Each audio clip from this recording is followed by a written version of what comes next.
Assalamualaikum warahmatullahi wabarakatuh. Saya Delvi Zela Safira dari Universitas Muhammadiyah Riau, Prodi Keperawatan.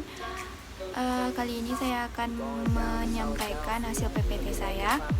Langsung saja. Baiklah, judul PPT yang pertama adalah kajian penyakit tropis DHF dan melaksanakan evaluasi kebutuhan nutrisi akibat patologis metabolik endogrin. Pengertian demam berdarah dengue atau DBD.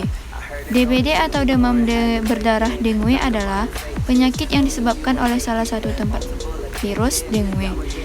Demam berdarah merupakan penyakit yang mudah menular.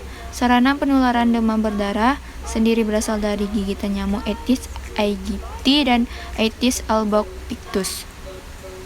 Faktor resiko demam berdarah.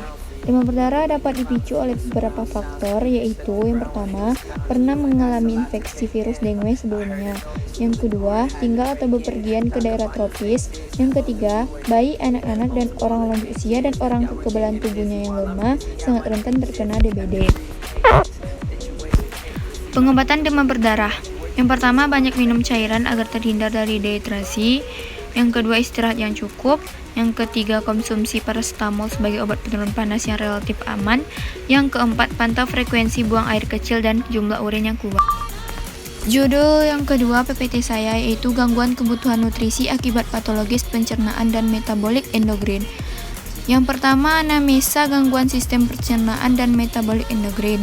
Yang kedua, persiapan pasien dengan barium meal, barium enema, USG abdomen dan endoskopi.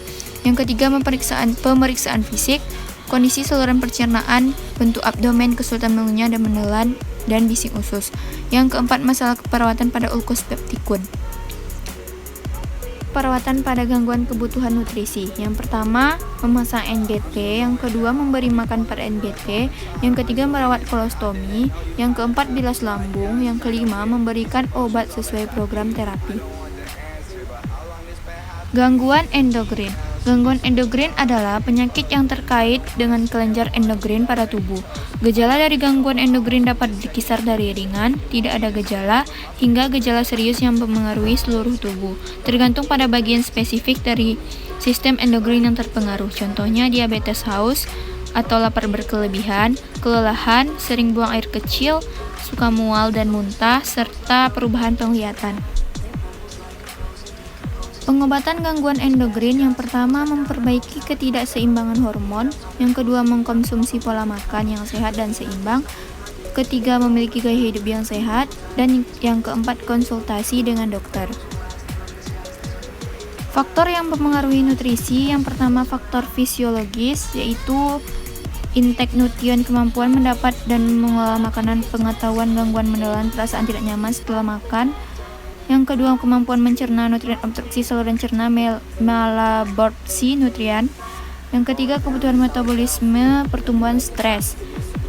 Yang B, gaya hidup dan kebiasaan. Yang C, kebudayaan dan kepercayaan. Yang D, sumber ekonomi. Yang E, obat dan interaksi nutrien. Yang F, gender. Demikianlah yang dapat saya sampaikan. Demikian pula hasil PPT saya. Lebih dan kurang saya mohon maaf, karena yang sempurna itu datangnya dari Allah dan kesalahan itu datangnya dari saya. Sekian, terima kasih. Wabillahi taufiq wal hidayah. Wassalamualaikum warahmatullahi wabarakatuh.